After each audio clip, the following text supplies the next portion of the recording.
Hello there. I brought back the old board due to popular demand. I hope this board is better. Uh, Sorry about that. If anybody uh, likes the other board, a couple of people sent me some messages wanting the basic board back. I actually use two different boards. It depends on which program I'm using to analyze. Um, but anyway, this is from round four, the Tata Steel chess tournament that's going on right now, and we're featuring Magnus Carlsen with the white pieces versus the young Chinese GM Wei. This was an interesting game and very indicative of Carlsen's style of playing uh, for small advantages from innocuous positions. So e4, e5, and guess what Carlsen played? Knight f3, bishop c4. This is known as the bishop's opening. I'm not going to take too long on this because it's not an opening survey. But what I do want to say about the bishop's opening is that uh, it's interesting in that it was popular for some time in the 80s when grandmasters were trying to avoid the Petrov's defense. So, for instance, after knight f3, black players were playing knight c6 a lot. Players that were the top players at the time, like Karpov and Yusupov, were playing this defense. And bishop c4 is a way of sidestepping the main lines. Now, knight f6 is like the most aggressive and straightforward response. As you can see, the e-pawn is not protected. And if you notice also the difference between bishop c4 and knight f3 is that knight f3 poses a threat to the black e-pawn. So after knight f3, this pawn is actually attacked. And so black must respond in some type of way to defend it. However, after bishop c4, there's no pressure being placed here. So black is free to do what he wants. So it's only natural to develop with a threat. And knight f6 is a very useful move. So it's hard to um, pick a better move than that, although other options are available. Carlsen goes with d3. Now, some of you might be familiar with the old Urasov gambit, which is d4. And this is how the opening was played in its heyday. And I'll just give you a quick sample of that. So you have d4, right, attacking the e-pawn. E takes d4, knight f3, knight takes e4, queen takes d4, the knight hops back to f6, bishop g5, and notice white's tremendous lead in development here, all at the cost of a pawn. Bishop e7, knight c3, and there's two lines here. One is c6 with the idea of playing d5, and the other is knight c6, hitting the queen right away. Queen h4, d6, castle,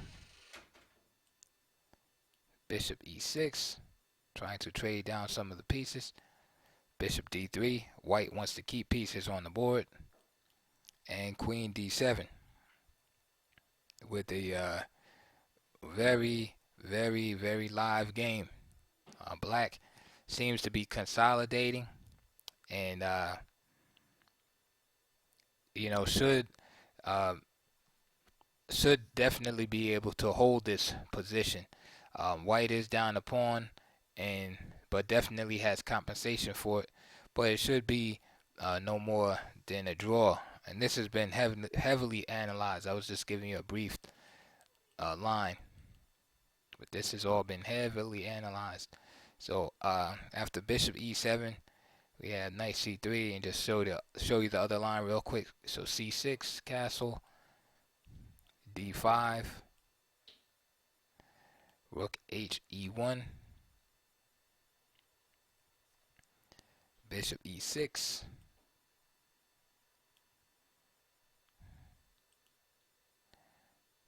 and just note that this move is no good because simply queen d8 mate. This bishop is pinned here. Bishop e6,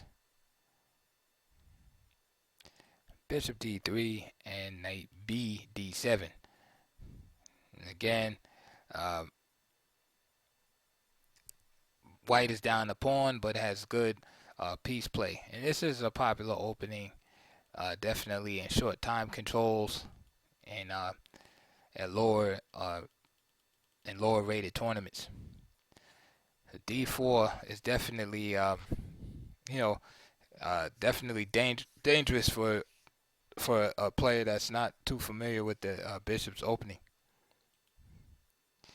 However, Carlsen chose the standard move nowadays in D3, which is definitely more solid, as the D4 line is well known and heavily analyzed. And basically, the secret behind D3 is that white is basically trying to reach favorable versions of other openings, um, like the Joker piano, which could occur right after moves like knight f3, knight c3, or even c3 later. Another version of an opening that could be reached is the Vienna game, right? By playing knight c3, holding back this knight, and playing this knight here, and still having the option of moving the f pawn. And speaking of the f pawn, again, white can try to reach favorable versions of the king's gambit. Okay, and that's also and also avoids the Petrov's defense. Okay, so that's the idea behind D3, is to kind of see what black is going to do. Okay. Now note also, some players are tempted to play F4 immediately, which is very interesting, and it's a kind of thing you might try as a surprise weapon, but you should do a little study on it. Maybe with the ending or something. But after F4, black can play knight takes E4, right? Not saying, don't do it, but black can just steal that pawn. And after D3, perhaps a move like D5. And the game is equal, but you will be in familiar territory. Another option after F4, which I like better, is just to play D5, because as black against the king's gambit, I like to play the fork-bear counter gambit. So this is more up my alley. It's D5,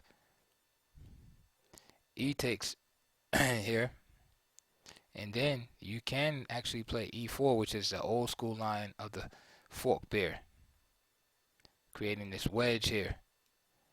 And this is good for black.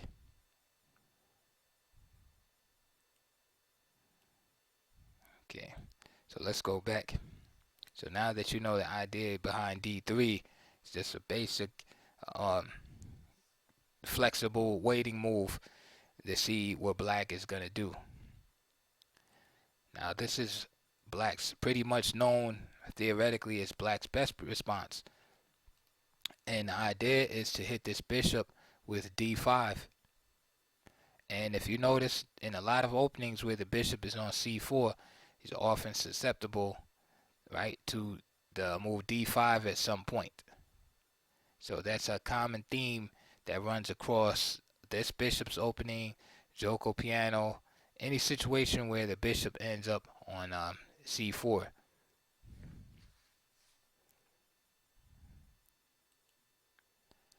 So knight F3 is played.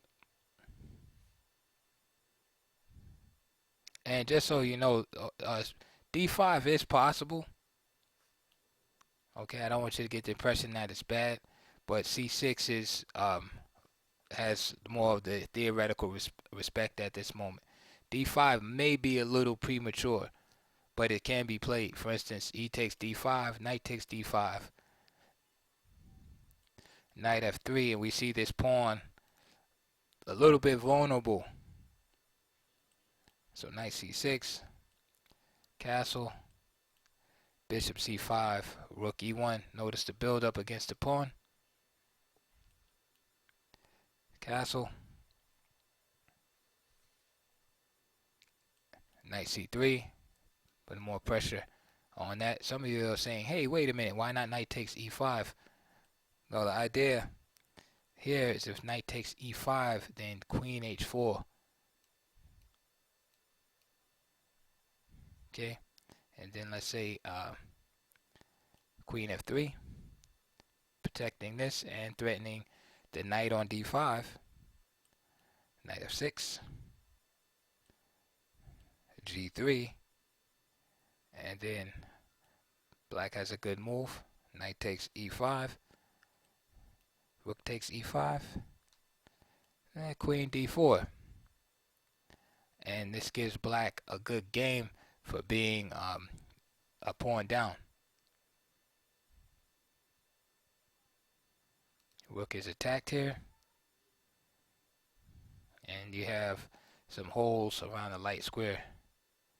So for instance, a move like rook e1 and bishop g4.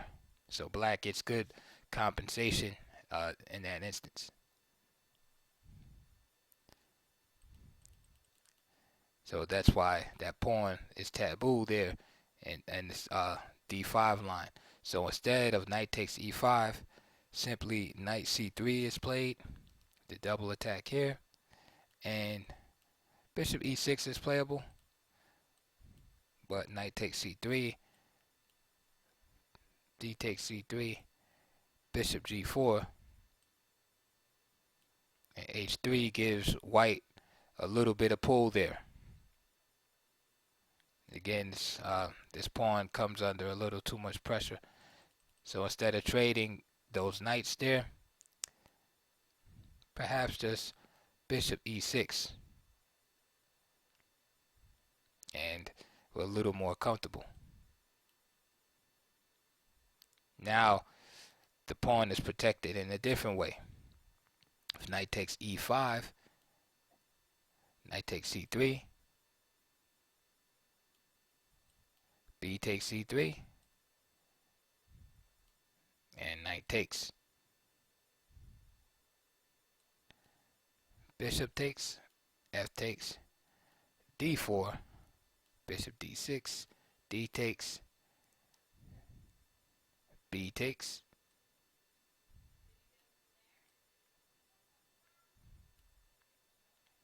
and this bishop is immune because of the back rank weakness. So for instance, if rook takes, then we have this rook d1 check, rook e1, and that saves the position for black. So here black would have to play bishop e2, and now this gives black time to save his bishop, and black stands better in that particular variation. So d5 is playable, but usually c6, and they say that the threat is stronger than the execution.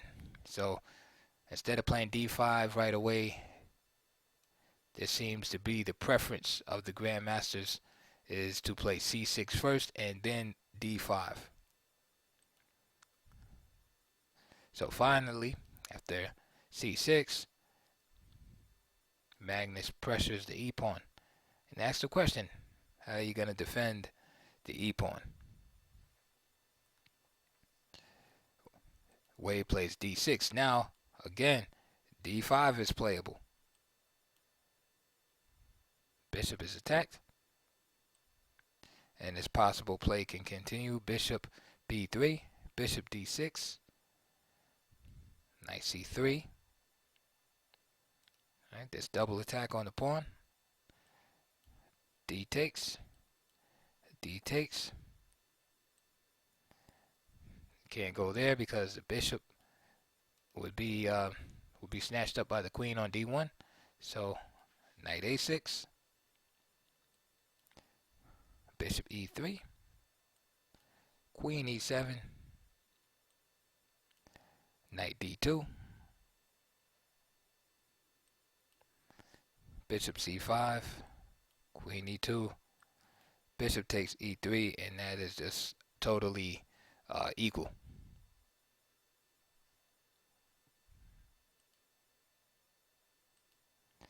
So d6 was played.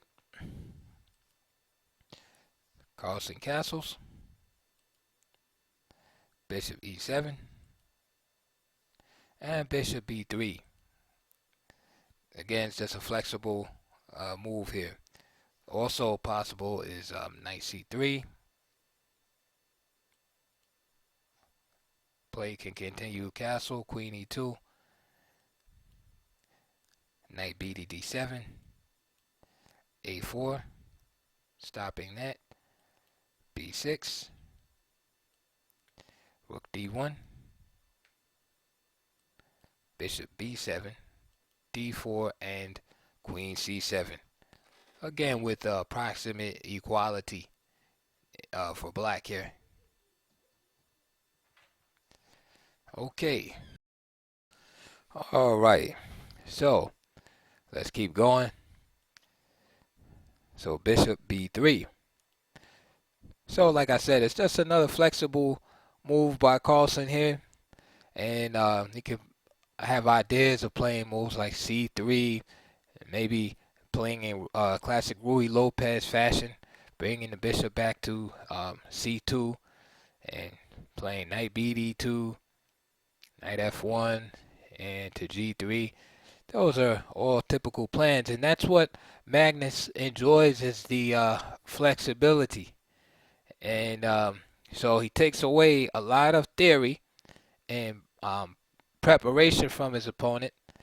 And the position is, although it's pretty basic, there's enough venom in it for him to be able to create that magic that he's known for.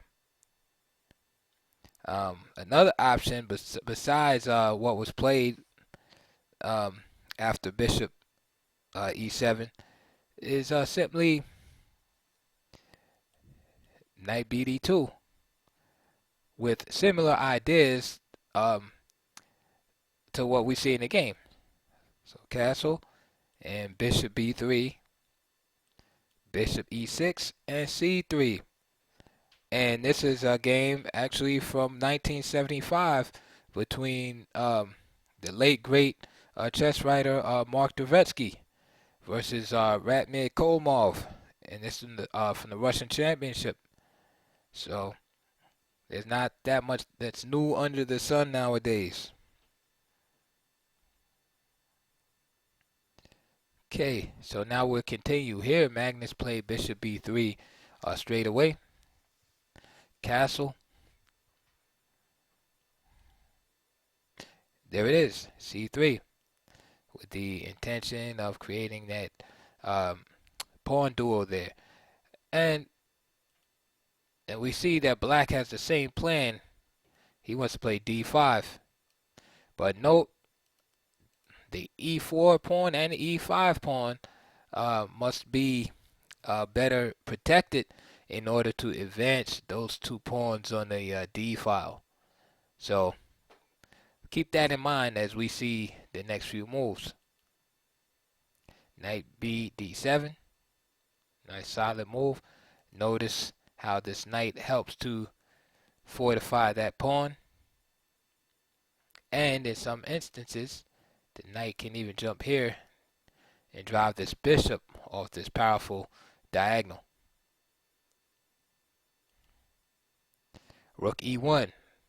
Again, same idea. Magnus is fortifying the e pawn, because in order to successfully advance the d pawn, right, which removes this protector on d3 away, he has to have another protector. So in this case, it's the rook.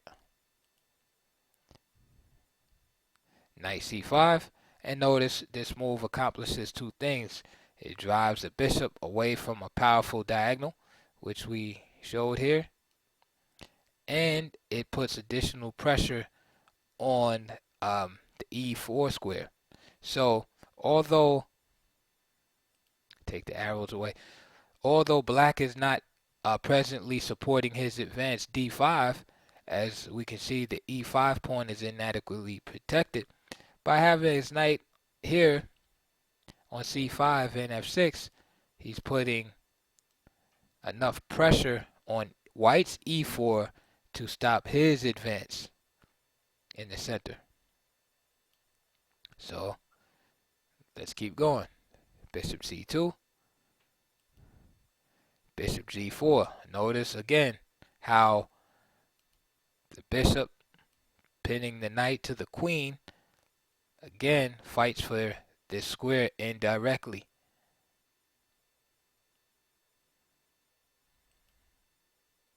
Knight bd2. So now we have another supporter of this square. And white would like to play d4, but he has to do something about the pin. Now the knight moves. And we can see that this move, knight bd2, temporarily blocked the bishop and leaving this square accessible. In some circles, this knight can even come to g5, putting a double whammy on this knight, making it hard to move this knight away because then white's pawns will be destroyed after the subsequent capture on f3. So Magnus deals with the situation immediately. He wants to resolve that. He doesn't want the knight coming here, and then it would make it difficult for him to move this knight. So he deals with it immediately. Bishop h5. So now white has to make a commitment to perhaps weaken his king side a little bit by playing g4. But I'm sure Magnus had this in mind when he played h3. So now he plays the move knight f1. Notice now that the bishop is on h5, a move. This move is not a threat for several reasons. One is that the bishop is now freed up. The bishop is freed up to capture, so this was not going to happen. And also, g4 is available when needed. So Wei Yi moves his knight to d7. Now, this pawn is fortified again, and this advance is possible. Now, I don't want you to get the idea that the only possible advance in the position is d5 for black or d4 for white. The other break here is f5, which is possible also. And for white is the f4 advance. However, if we think of which break is easier to obtain, it would definitely be these breaks in the center. But sometimes in some games you will see that black will, or white for that matter, will abandon a plan to break on the d file and break on the f file, depending on what happens in the position. So knight d7 and g4. So this had to be driven away so that white can achieve his advance in the center. And this is an interesting time to bring up the issue of attacking on the flank. So Magnus Carlsen has made a move on the flank, and one of the old sayings is to counterattack a flank attack with a blow in the center. And here it's interesting because even though Magnus is attacking, right? Visually, it looks as if he's attacking on the flank. What he's actually doing is he's driving the bishop away, right? And in doing so, he's actually strengthening his own center. So it sounds kind of paradoxical because he just did h3 and g4, but those moves actually strengthen his center by um, voiding out this pin and influence of this bishop on this knight. See, now this knight is free to support the central advance. So these flank moves actually were used not as a premature attack on the king side, but actually to strengthen the white center. So it's good to be able to know the difference between a flank attack or advancing on the flank prematurely and using those flank pawns in order to strengthen your center. And that's what we see in this case. Okay, so this is not like a premature flank attack where Magnus is just going all out against the black king over here on the king side, and then Wei Yi can counter strike in the center with d5 or something like that. Now, if this bishop wasn't here, say the bishop was, I don't know, let's put him back home on c8, and Magnus did that, then Wei Yi would be poised to strike in the center with a move like d5. So now watch what happens. So g4 is played, right, knocking the bishop back. And thanks to this rook, e4 is all protected. Knight g3. So now I have ideas of hopping in to that square, e4, right? So he improves the knight here. And knight g5 is played. Now, of course, black would love to play d5 here, but he can't right now because this is not protected enough. So after e takes, c takes, then the e pawn is going to drop. So not yet. So we see Wei Yi fighting for the center, right? He wants to get rid of this guy. Right? He's trying to fight for the center by eliminating pieces that support white center. And not only pieces that support the white center, but the same pieces that are attacking his center. So for instance, eliminating this knight would take some pressure off of the e4 pawn, and then d5 would be available. So this move does a few things. It attacks here, right, which is a side note to the position, and it attacks here.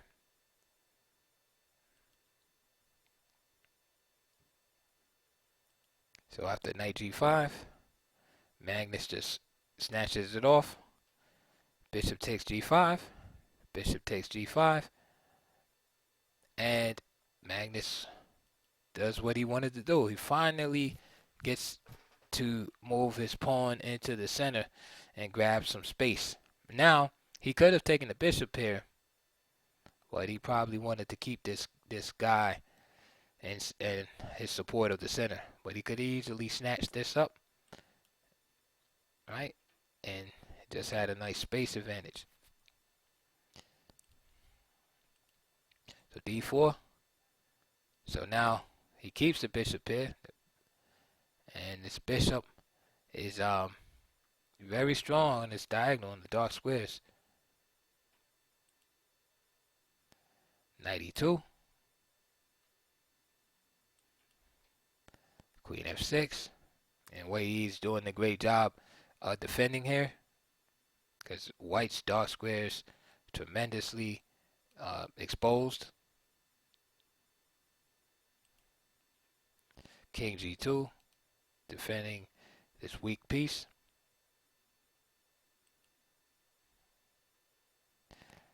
E takes D4. Now, I'm not too certain not feeling too good about that move. Um, I don't know if black should have gave the center up, because he ends up with some weakness here. Um, I understand his desire to open the position, but it's a tough move. Maybe H6 here. Seems like there's a lot of options here. Even H5 is interesting. Wanting to open up the Carlsen's king side here. So after knight takes F4, queen takes F4, queen D2, because white should go into an endgame. He throw that in between check in there. King takes H3. And knight H4. And there I like white a little better here. So maybe that's not the way to go. Knight H5.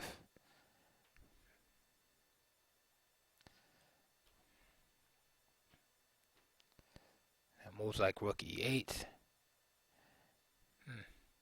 And is there any way to preserve the bishop? I don't like that move because of H4. It looks pretty dangerous. Yeah, H5 is definitely an interesting continuation here. He played E takes D4. And I feel here Magnus played a good move. He played knight takes D4. And black has this backward pawn exposed on the D file now. Okay. Wei Yi comes back with the double attack. And now Magnus just takes the bishop here. So queen takes F4. Wei Yi has 3 pieces concentrated on E4.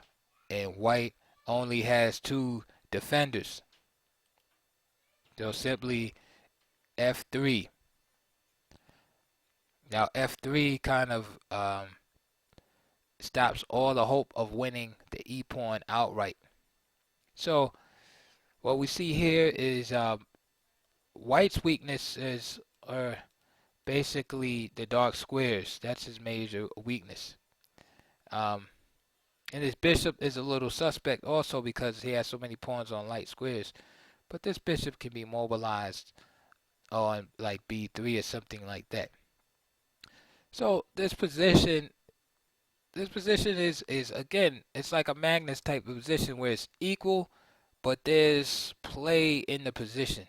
Magnus has a little bit of weakness, and Wei Yi has a little bit of weakness. He has this pawn that he has to keep an eye on that's backwards that he would love to advance. His bishop is somewhat out of play now, right? His bishop is kind of biting on granite. Where's this bishop going to go? You know, maybe F6 and bishop F7, but that takes time. Okay. So Wei Yi plays knight B6. His idea is he wants to get rid of this weakness by simply advancing it.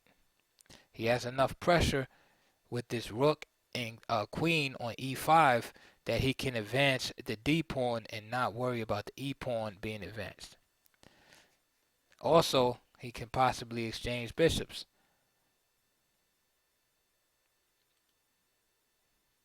Magnus is offering an endgame. Because the only way these squares are going to really be exploited is by having this queen just sitting there and eventually playing like H4, H5, H4 and infiltrating somehow.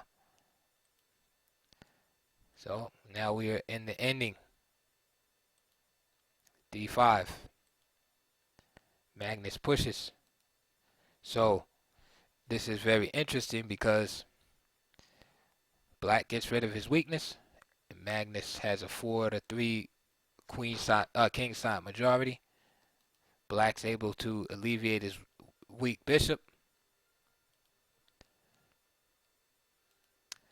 Wei Yi puts more pressure on the pawn as he should. F4. Bishop takes c2, and it looks like we're heading fast toward a draw, right? What else is new in Magnus's games, right? Knight c5, headed toward the beautiful looking square, knight e4. Now, I like how Carlsen handles this point of the game because, again, as those of you who have listened to my videos, um, I'm a big fan of Aaron Nimzovich's writings because to me, I like the everybody has a certain style they they can learn from, and his writings have always come across clear to me, like the concepts. And here I like Magnus Carlsen's knight on d4, blockading the d5 pawn. And sorry about that.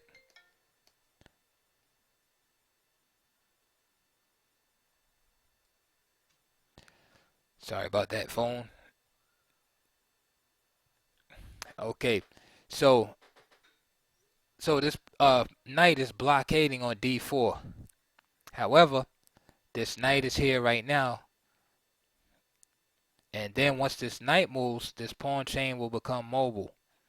And I always say that what you want to do is what you want to be able to do is first you hinder, right, any kind of pawn or pawn chain, right, for mobile pawn chain. You want to hinder it first, so slow it down, then you stop it from moving, period, and then you can attack it full on.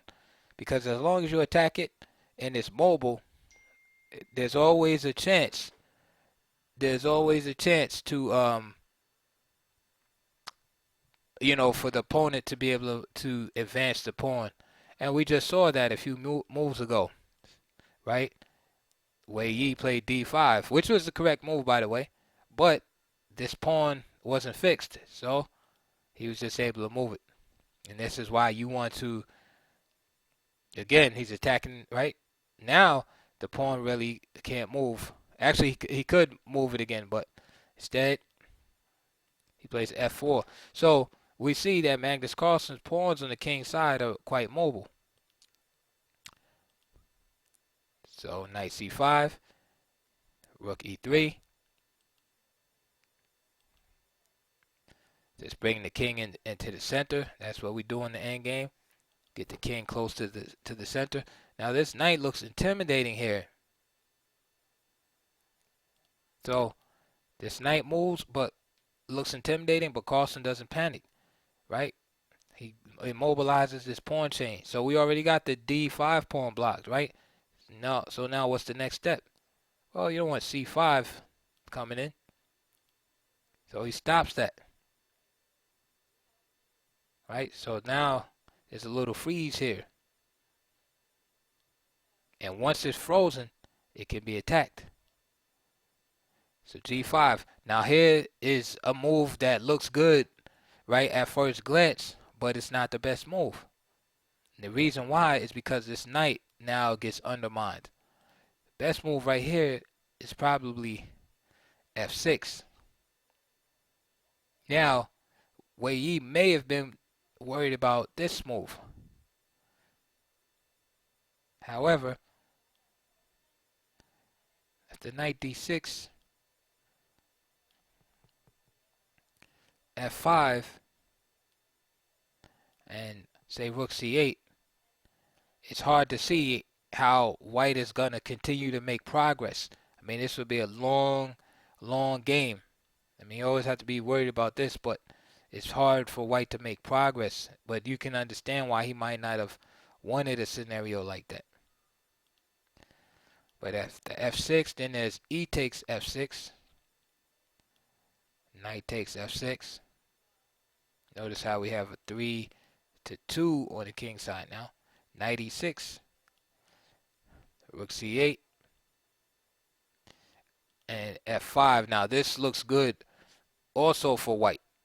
But again, black is very solid. So even though he has a knight on the 6th rank, which is very strong, if black doesn't panic, he should be okay. But this looks uncomfortable also. I mean, black's king is better. His rooks are about to dominate on the e file, and his knight is certainly better. Again, all of this Carlsen magic created out of, this ancient opening that one hardly ever sees. So after b4, Wei Yi lashes out with g5, and of course, he wants to undermine this pawn. Figure he'll just capture it. Right, if f takes g5, he got rook takes e5 with the attack here, and perhaps we're off to the races.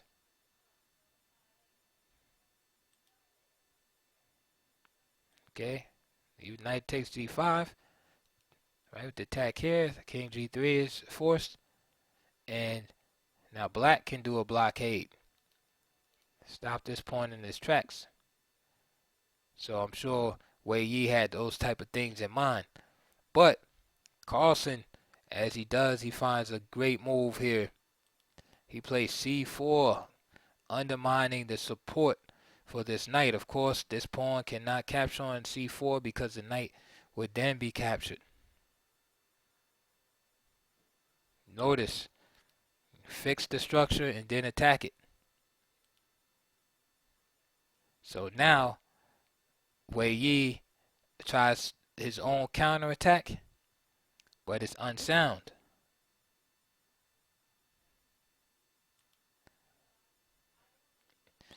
After knight b5, now we see an attack there, and in some lines, the knight will go there. He still has to deal with this situation. G takes f4, king takes f4, c takes b4, c takes d5. Now, where is the knight going to go? And Wei Yi resigned. There's nothing that can be done here. If rook takes d5, then you have an old-fashioned fork. Knight c7.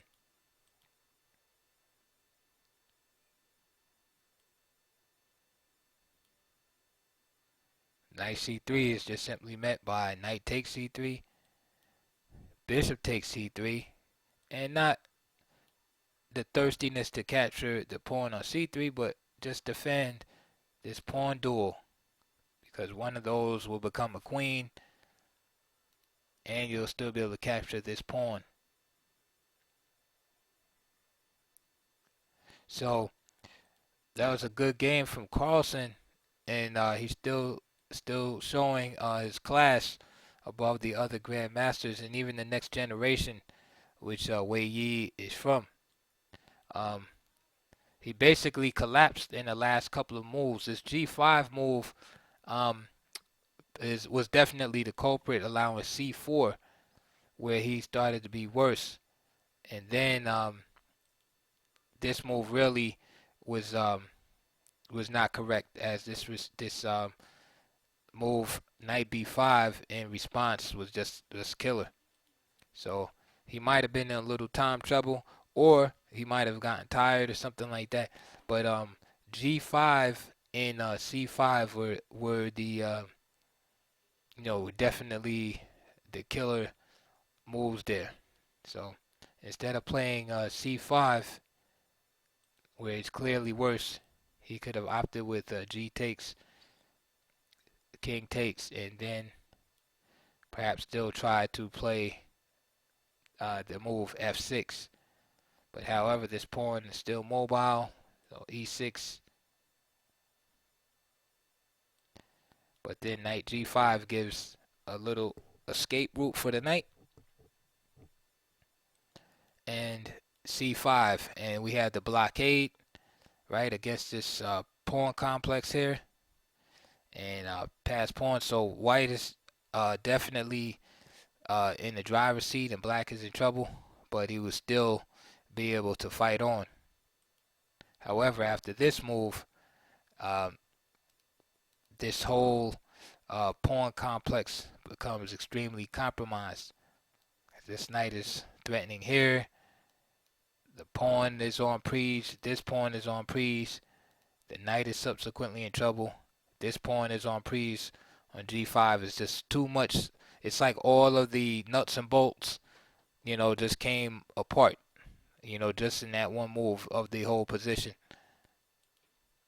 And black is simply not able to have enough moves to restore the damage in the position.